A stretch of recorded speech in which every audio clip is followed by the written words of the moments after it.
So good morning student. So in our previous video we have discussed about electrolytes. So what are weak electrolyte and strong electrolytes. So in today's class we will discuss about some acid and base theories, which were acid and base concept. So there were majorly three different theories. First one, Arrhenius theory or Arrhenius concept you can say. Second was Bronsted-Lowry theory, and third one is Lewis concept. So according to these theories, what is acid and base, we will classify every theories and taking by some examples. So the first theory was Arrhenius concept. So according to Arrhenius, what are acid? So as you know, acid are those substances which give H ion, and bases are those substances which give OH minus ion, means hydroxide ion. But this Arrhenius concept is only valid in aqueous solution, means any substance which gives H plus ion in aqueous solution is known as acid. Okay, similar, for example, if you have HCl, HCl is acid because it will give H plus ion and Cl minus ion. But how it is acid according to Arrhenius concept? If it will give H plus ion in aqueous solution, for example, you have HCl, this HCl you are going to react it with water, then what it will give you? It will give H3O plus Cl minus. Okay, वो HCl इसने H plus दिया किसको, water को, तो क्या बन गया H3O plus. This is hydronium ion, plus Cl minus ion. Okay, so similarly any substance which give H plus ion in aqueous solution is known as acid, and if it will give OH minus ion, it is known as base. For example, bases are NaOH, it will give MgOH whole twice, or any NH4OH, calcium hydroxide, anything. So acid and bases can be classified according to Arrhenius concept. Those which will give H plus ion in aqueous solution is known as acid, and those will give OH ion, OH minus ion are known as bases. Okay, so this is simple concept by Arrhenius, but this concept is only valid in aqueous solution, in aqueous medium you can say. For example, if you have acid like calcium oxide, you know, calcium oxide is what, base. But according to Arrhenius concept, you cannot determine it like a base. So this is the limitation of Arrhenius concept, कि आप सिर्फ acid और base को किस base पर classify कर सकते हैं स्टूडेंट.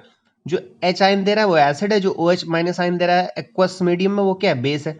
बट हम जानते हैं कि अल्कलाइन अर्थ मेटल्स के जो ऑक्साइड्स होते हैं, एस ब्लॉक के एलिमेंट है ना, कैल्शियम, मैग्नीशियम, तो ये क्या है, बेसिस है. बस आर्नियस के अकॉर्डिंग ये बेस नहीं है. तो आर्नियस इस चीज को एक्सप्लेन नहीं कर पाया कि एक्सेप्ट जो OH माइनस आयन दे रहे हैं उनके अलावा भी कुछ बेस हो सकते हैं. So this is the major limitation of Arrhenius concept. Otherwise it was a very good concept to explain acid and bases. इससे पहले तक जो खट्टा होता था उसको बोल देते थे एसिड है, या फिर लिटमस टेस्ट होते थे. फिर आर्नियस ने एक बहुत अच्छा उस टाइम पे कॉन्सेप्ट दिया कि जो H plus ion aqueous solution पे देगा वो एसिड होगा, जो OH माइनस आयन देगा बेस देगा. So it is quite easy, you can understand it. Second आते हैं स्टूडेंट ब्राउनस्टेड लॉरी कॉन्सेप्ट. तो अब देखिए ये थोड़ा सा एक एडवांस कॉन्सेप्ट आया. इन्होंने बोला कि एसिड वो सब्सटेंस होगा जो क्या देगा, प्रोटॉन डोनर होगा, H plus donor. H plus donor means इसको क्या बोलते हैं, प्रोटॉन. तो जो प्रोटॉन डोनर होगा वो क्या होगा, एसिड होगा स्टूडेंट. और जो प्रोटॉन एक्सेप्टर होगा, H plus acceptor, H plus acceptor को क्या बोलेंगे, बेस बोलेंगे. H plus acceptor is base, H plus donor is acid. ठीक है, ये थोड़ा सा एडवांस कंसेप्ट था. इसके अकॉर्डिंग क्या हुआ कि एसिड वो सबस्टेंस होंगे जो प्रोटॉन डोनेट करेगा, मतलब H प्लस को डोनेट ये करेगा, और बेस क्या होगा, जो H प्लस को एक्सेप्ट कर लेगा. तो यहां से एक बहुत अच्छा कंसेप्ट निकल के आया. देखिएगा किस तरीके से हम लोग वही एग्जाम्पल ये लेते हैं अपना HCl वाला. ठीक है, तो देखिएगा HCl है. इस HCl की रिएक्शन अगर आप H2O से करते हैं, वाटर से किया आपने रिएक्शन, तो देखिएगा क्या बनेगा, इससे बनेगा H3O प्लस और साथ में बन जाएगा क्या, Cl माइनस. मीन्स क्या हुआ, देखिएगा ध्यान से कि इस HCl ने एक H प्लस दिया किसको, वाटर को, और ये वाटर क्या बन गया, फिर H प्लस देके H3O प्लस बन गया ना. और ये इसने एक H प्लस दिया, इसने एक H प्लस दिया, H प्लस देके ये क्या बन गया H3O प्लस, और साथ में क्या हुआ जो H2O था, हालांकि इसने एक H प्लस दिया ये बन गया और अपना खुद काहे में कन्वर्ट हो गया Cl माइनस में कन्वर्ट हो गया। मीन्स आप ये देखिएगा HCl ने एक H प्लस दिया इसको, तो ये क्या बना H3O प्लस बना, और ये HCl में से H प्लस निकल गया तो ये क्या बन गया Cl माइनस ये बन गया। ठीक है, तो इसमें H प्लस किसने दिया HCl ने दिया, तो ये क्या कहलाएगा एसिड। और H2O ने क्या करा H प्लस को एक्सेप्ट किया, H प्लस को एक्सेप्ट करके ये क्या बना दिया H3O प्लस, तो ये क्या हो गया हमारा बेस हो गया। तो एसिड क्या हुआ जिसने H प्लस दिया खुद Cl में कन्वर्ट हो गया, और बेस क्या है जिसने H प्लस लिया और H3O प्लस बन गया। तो इस तरीके से हम किसका एग्जाम्पल भी देख सकते हैं, देखिएगा एक और एग्जाम्पल ये लेते हैं अमोनिया वाला। देखिए NH3 अमोनिया है, इसका रिएक्शन अगर आप वाटर से करेंगे तो ये क्या बनाएगा, ये बनाएगा स्टूडेंट NH4 प्लस, क्या बनाएगा NH4 plus plus OH minus. देखिएगा NH3 ने क्या किया यहाँ पर, NH3 ने एक H प्लस एक्सेप्ट कर लिया, क्या कर लिया देखिए NH3 से क्या बना स्टूडेंट NH4 प्लस बना। मीन्स इसने क्या किया होगा एक H प्लस को एक्सेप्ट किया होगा, क्या किया होगा H प्लस को एक्सेप्ट किया, एक्सेप्ट किया H प्लस को एक्सेप्ट किया। तो जो H प्लस को एक्सेप्ट करता है वो क्या है बेस है, हम बोल सकते हैं अमोनिया इज अ बेस। और यहां पर क्या हुआ देखिए ये क्या था H2O था, ये काहे में कन्वर्ट हो गया OH माइनस में। कैसे कन्वर्ट हुआ होगा, इस H2O ने एक H प्लस डोनेट किया होगा माइनस H प्लस, एक H प्लस यहां से इसने डोनेट कर दिया किसको, इसको H प्लस डोनेट ये कर दिया H प्लस, तो ये खुद काहे में कन्वर्ट हो गया OH माइनस में। तो जिसने H प्लस डोनेट किया वो क्या हो गया एसिड हो गया। तो अमोनिया क्या चल गया यहाँ पर, अब हमारे पास बेस है और H2O क्या है यहाँ पर एज ए एसिड है। ठीक है, तो बेसिकली यहां से ये समझ में आ गया कि जो H प्लस को एक्सेप्ट कर रहा है वो बेस है, और जो H प्लस को डोनेट कर रहा है वो क्या है एसिड है। मींस प्रोटॉन एक्सेप्टर एसिड और प्रोटॉन डोनर क्या है प्रोटॉन एक्सेप्टर है एसिड, प्रोटॉन H प्लस क्या है जो H प्लस डोनर है वो क्या है एसिड है, और H प्लस एक्सेप्टर क्या है बेस है। ठीक है, जो proton acceptor is base, proton donor is acid. Clear, तो अब देखते हैं नेक्स्ट, इसमें देखिए जो चीज अब यहां पर क्या होगा कि जो एसिड है, अब आप इस HCl वाला एग्जांपल को ध्यान से देखें, तो जो HCl में हमने क्या करा HCl काहे में कन्वर्ट हो गया Cl माइनस में, ध्यान से ये देखेंगे HCl जो है वो कन्वर्ट हो गया Cl माइनस में, काहे में कन्वर्ट हो गया Cl माइनस में। अब यहां पर देखिए कैसे कन्वर्ट हुआ बाय रिमूविंग या डोनेटिंग H प्लस, और Cl माइनस भी काहे में कन्वर्ट हो सकता है बाय एक्सेप्टिंग H प्लस। तो ये क्या कहलाते हैं स्टूडेंट, ये एसिड था तो Cl क्या बना इसका बेस, इसको बोलते हैं कॉन्जुगेट बेस। तो HCl and Cl minus are known as conjugate acid base pairs, conjugate acid base pairs, जिसमें सिर्फ और सिर्फ किस चीज का डिफरेंस है एक H प्लस का डिफरेंस है। अगर एसिड एक H प्लस को क्या कर दे डोनेट कर दे, HCl ने डोनेट किया तो क्या बन गया Cl माइनस बेस बन गया, और बेस जो है उसका इसको बोलते हैं इसका कॉन्जुगेट बेस। तो इस कॉन्जुगेट बेस में अगर आप H प्लस जोड़ दो तो फिर से क्या बन जाएगा उसका एसिड।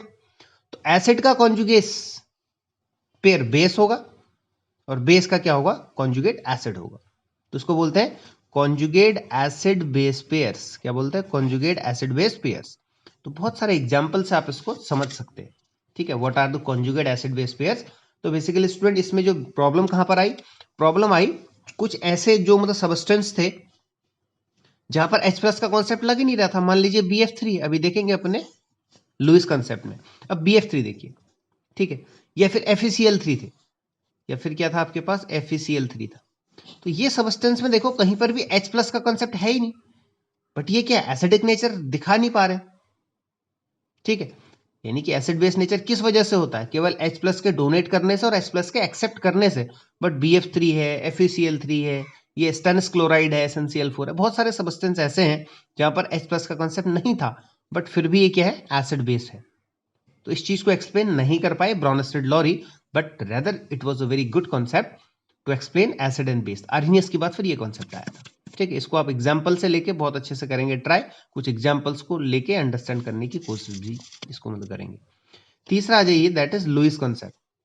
अब देखिए लुईस कॉन्सेप्ट क्या है स्टूडेंट, बड़ा सिंपल सा है ये कॉन्सेप्ट है कि लुईस कॉन्सेप्ट के अंदर क्या होता है, देखो एक होता है लुईस एसिड, एक होता है लुईस बेस। एक बेसिक सिंपल सा एग्जांपल है, देखो ए फॉर एक्सेप्टर होता है, ठीक है। तो इलेक्ट्रॉन पेयर एक्सेप्टर क्या बोलते हैं इसको, इलेक्ट्रॉन पेयर एक्सेप्टर।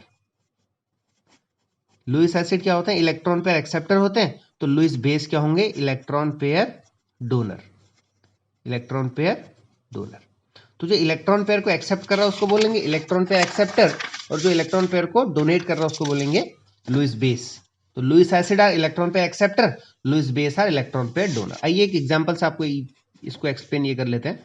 मान लीजिए आपके पास है BF3 और दूसरा कॉम्प्लेक्स आपके पास NH3, ठीक है। अब आप देखिएगा बोरॉन, बोरॉन के पास 3 फ्लोराइड है, BF3 मान लीजिए, ऐसे ही ये बना लेते हैं। तो फ्लोरोन की, बोरॉन के आउटर मोस्ट सेल में 3 इलेक्ट्रॉन है, फ्लोरीन के आउटर मोस्ट सेल में कितने इलेक्ट्रॉन है, 7। अब मैं शॉर्ट में ये बना दे रहा हूँ, आप इसको पूरा ये बना सकते हैं। फ्लोरीन के आउटर मोस्ट सेल में 7 इलेक्ट्रॉन है। तो फ्लोरीन क्या करेगा, एक एक इलेक्ट्रॉन शेयर ये कर लेगा इससे। तो बोरॉन भी एक एक इलेक्ट्रॉन फ्लोरीन से ले लेगा। तो 3 तो ऑलरेडी बोरॉन के पास थे, 3 इसने ले लिए, कितने हो गए, there are 6 electron in their outermost shell. Octet complete नहीं हुआ। अब देखिएगा नाइट्रोजन के आउटर मोस्ट सेल में कितने होते हैं स्टूडेंट, 1 2 3 4 5, और हाइड्रोजन के आउटर मोस्ट सेल में कितना होता है, 1। ध्यान से ये देखिएगा। तो हाइड्रोजन एक एक इलेक्ट्रॉन शेयर कर लेगा नाइट्रोजन से टू कंप्लीट इट्स ऑक्टेट, ठीक है। तो नाइट्रोजन भी क्या करेगा, एक एक इलेक्ट्रॉन हाइड्रोजन से शेयर कर लेगा। अब आप देख पा रहे होंगे कि नाइट्रोजन के पास ऑलरेडी 5 थे, एक एक उसने कहां से कर लिया शेयर, हाइड्रोजन से कर लिया शेयर। तो कितने हो गए, 8। मींस नाइट्रोजन का ऑक्टेट क्या हो गया, कंप्लीट हो गया। बट बोरोन का ऑक्टेट कंप्लीट नहीं है। तो उस केस में क्या होगा कि यहां से बोरॉन के पास 6 इलेक्ट्रॉन है, देखिए 3 तो ऑलरेडी थे, एक एक इसने शेयर किया, मतलब फ्लोरीन से, फ्लोरीन से एक एक इलेक्ट्रॉन शेयर किया। तो there are 6 electron in the outermost shell of boron, but in case of nitrogen there are 5 electron in outermost shell of nitrogen, and hydrogen have only 1 electron in the outermost shell. तो hydrogen ने एक एक electron share कर लिया, nitrogen और किसने, hydrogen ने।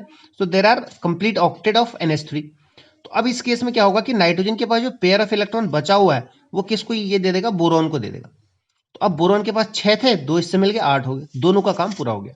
तो इस केस में क्या हुआ कि BF3 ने एक इलेक्ट्रॉन पेयर को एक्सेप्ट किया है, तो ये क्या कहलाएगा, लुईस एसिड। और अमोनिया ने क्या किया, एक इलेक्ट्रॉन पेयर को डोनेट किया, तो ये क्या कहलाएगा, Lewis base. So this is the concept of Lewis acid and base. और वैसे भी आप ये मतलब देख सकते हैं कि जो लुईस एसिड होता है स्टूडेंट, लुईस एसिड वो होते हैं जो पॉजिटिव चार्ज जो स्पीसीज होती है, जैसे Cl प्लस क्लोरोनियम आयन हो गया, या H प्लस हो गया, या H3O प्लस हो गया, ये क्या है, लुईस एसिड है। देखो इनके पास प्लस चार्ज है, मतलब ये इलेक्ट्रॉन को एक्सेप्ट कर सकते हैं, मतलब माइनस चार्ज इलेक्ट्रॉन को एक्सेप्ट कर सकते हैं। तो ये क्या कहलाते हैं, लुईस एसिड। और लुईस बेस क्या होता है, नेगेटिवली चार्ज स्पीसीज होती है। Lewis base are negatively charge species, जैसे इन्हीं को देख सकते हैं, Cl माइनस हो सकता है, या फिर ब्रोमाइड माइनस हो सकता है, या फिर NO3 माइनस हो सकता है। तो ये क्या है, electron pair donor. Cl minus का मतलब क्या हुआ कि there is extra electron, so it can donate. Simple सा ये मतलब कंसेप्ट है लुईस का कि इलेक्ट्रॉन पेयर एक्सेप्टर और electron pair donor. I think these 3 theories, a basic concept is clear to you.